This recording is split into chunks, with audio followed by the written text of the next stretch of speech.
Well, you guys, it's just a little video from myself and Martin. You've probably heard of the Kettle before, but we just thought we'd run through the basics of it for you. It's quite straightforward and simple, and a very nice little bit of kit to have. Basically, that is your Kelly's kettle, sometimes known as a volcano kettle or a storm kettle, simply because of the inside of it, which creates almost a volcanic fire eruption once the bowl's going. That's the base of it, which is what you light your fire in. That's your vent hole to create draft for the fire. So basically all you need is some twigs, some dry grass, a little bit of kindling. I've got some with me today. As you can see, it's probably a wet day, so we'll get on with it and see if we can get the fire going and show you just exactly how quick the Kelly kettle is and what it does. Okay.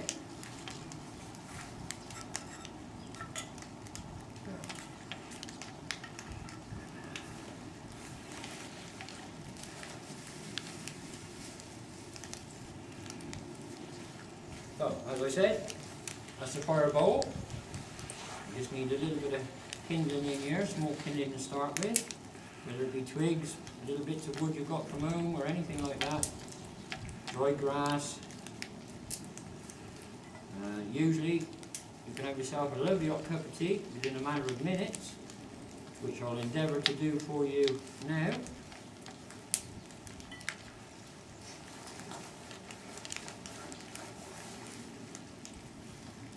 Normally you would light the fire from the hole at the front.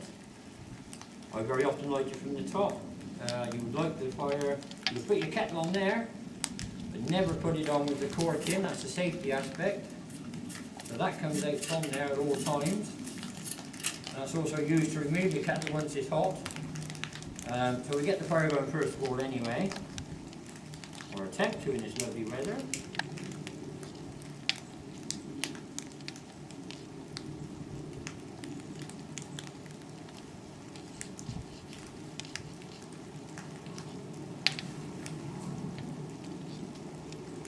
All fires outside, they need a little bit of encouragement sometimes and a little bit of time, but they will go.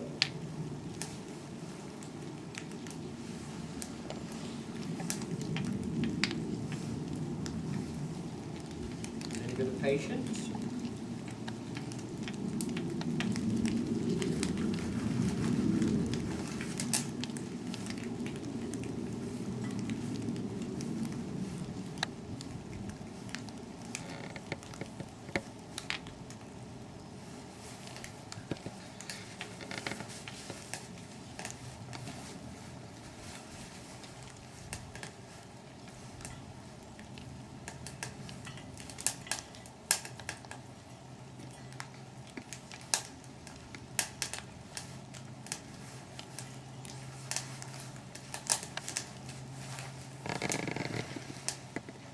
Do now, quite simply, this is a twin wall apparatus, if you want to call it that. Basically you've got an inner wall there which holds your water. That is the chimney which the flames go up inside. So we put some water in there now.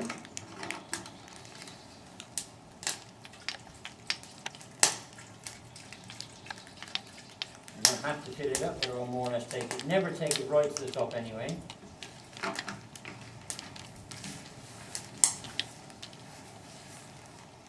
And I'm using the handle and the chain. You simply place that over the top of your fire bowl, securely, like so. And inside you've got a roaring fire already. That'll calculate it upwards.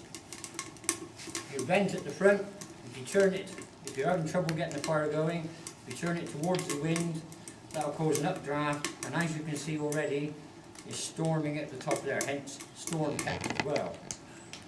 Now that should take simply 2 to 3 minutes before that water is boiling. You'll then have hot water for cooking, a drink, anything like that.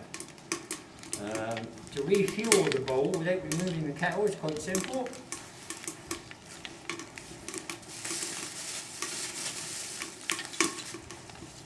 You simply get some twigs or something like that, and be careful of any flames they may come out the top. you simply drop them down through the chimney like so. Couldn't be any simpler really, could it?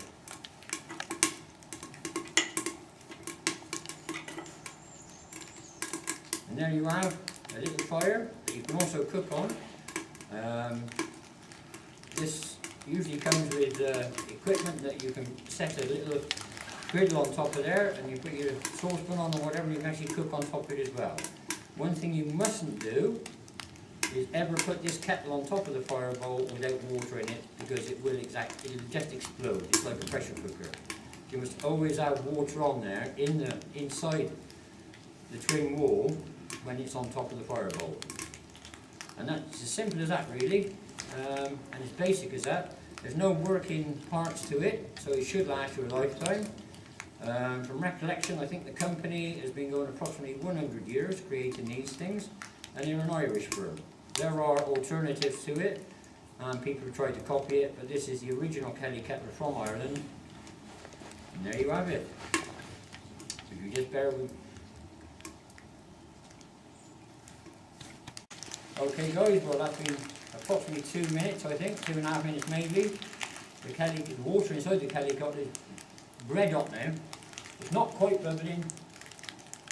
Yeah, it's just about getting the boiling point. So since it's got to that point, I see no reason why me and my colleague shouldn't have a quick brew. So you get yourselves a couple of cups ready. Always grab the chain and cork that's attached to the Kelly kettle to remove it from the bowl, because that is red hot. Hold it by the handle. Never take the handle completely over top of the chimney, because if there are flames coming out of it, you'll get burned. So basically, hold it like so, and remove in one like such. And then believe, hey presto.